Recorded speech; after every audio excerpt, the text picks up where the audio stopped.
Hey folks, Jason Halfen here, the Technological Angler. And the fall bite that I just frankly hope never ends continues unabated this week. Fishing's so good, I didn't even want to get the camera out and record a report for you, but that's exactly what I've decided to do. Just gonna keep fishing while I visit with you about what's going on with the bite. Now, what's changed since the last time we were together? Well, we're right on the tail end of a kind of a big record-setting warm-up that brought temperatures into the 80s for maybe 2 or 3 days. And that's had the effect of popping our water temperatures back up. So we had water temperatures last week that were 50 to 52. Today, they're 56 to 60, depending on where I am on this particular body of water. So pretty substantial warm-up, really since Saturday, I think is the last time I was out. Now, in the long term, that's going to be a positive because it's going to make this bite last a little bit longer. In the short term, fish have responded to that change in water temperature. Doesn't mean they've stopped eating, just mean they've moved around a little bit. I'm finding the most active fish in different places this week, and I'm getting the bite on different things. So let's talk about how you can catch some walleyes, catch some panfish, and maybe even catch a giant smallmouth on your next trip. So I started today with kind of an assignment in the back of my mind. I had a couple of big crappie pictures that I needed for an article that I'm writing, so I went to a place where I knew some big crappies lived on this particular lake. It's a place where we've been catching them for the last couple of weeks, and that is on some relatively deep water cribs.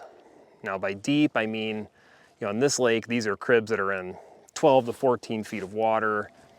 There are other cribs on this lake that are shallower, that are in, say, 6 to 10 feet of water. Those have lots of smaller fish on them right now, and I really wanted a couple of big picture fish.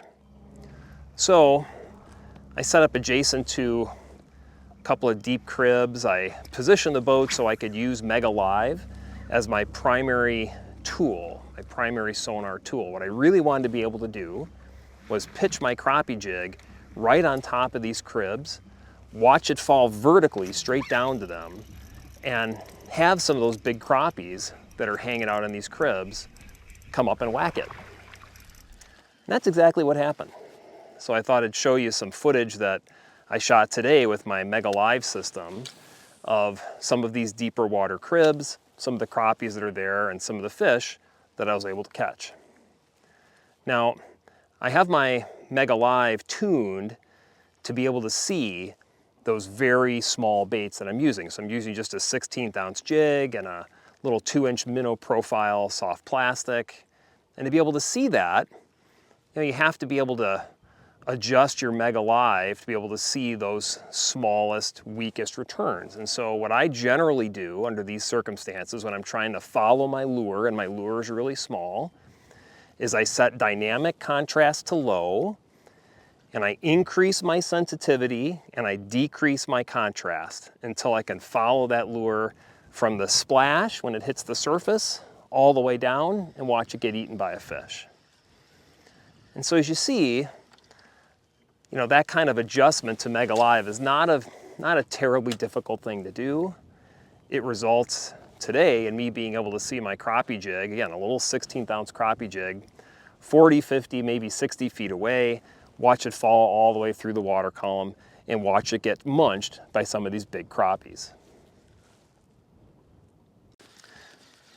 Now with my crappie photo assignment kind of in the back pocket, and I had a little more time left in my day, I decided to start looking around for some more cribs that I haven't really spent time fishing yet. And what I found instead was that on the shallow flats between some of these cribs, there were fairly distinct schools of larger fish. Fish that looked to me like game fish, so walleyes or smallmouth bass.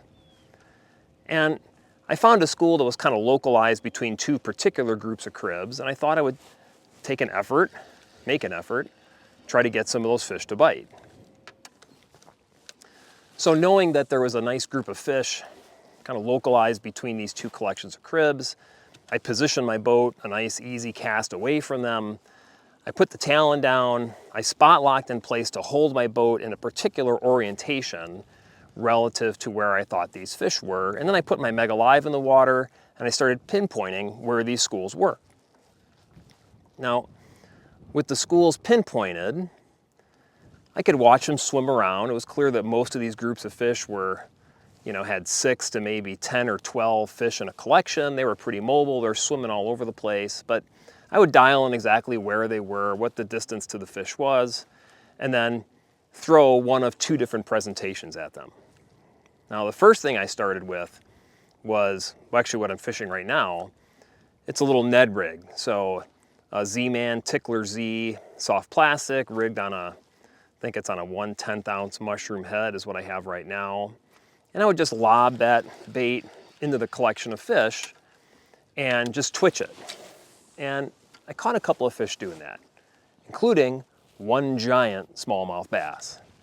One of my biggest smallmouth of the year, in fact.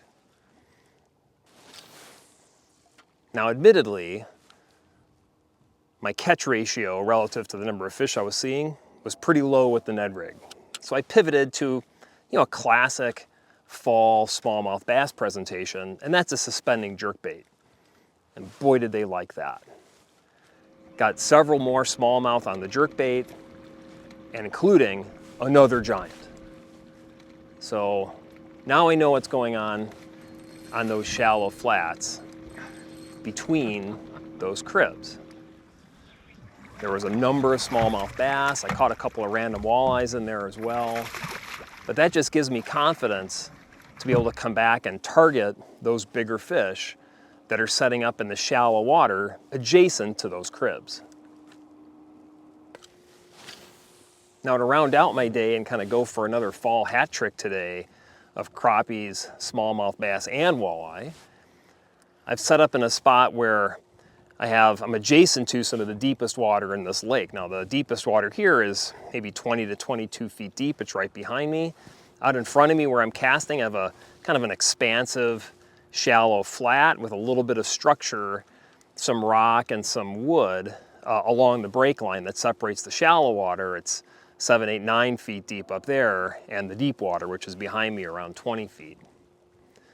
Now, as I pulled up to this area, one of the things I noticed on my 2D and down imaging view is just the large number of fish that are starting to concentrate in these areas. Now, my guess is that a lot of these fish are panfish, but historically, we've been able to get some walleyes in the same general area. Now, all I'm doing to target the fish in this area is pitching that same Z-Man Tickler Z Ned rig up onto the shallow water and popping and twitching that bait as we go from shallow down the break line into the deep water. And I've gotten some walleyes doing that. I've also scratched together some more really nice crappies, one gigantic bluegill, and a few perch as well. Kind of everything is starting to concentrate in this general area.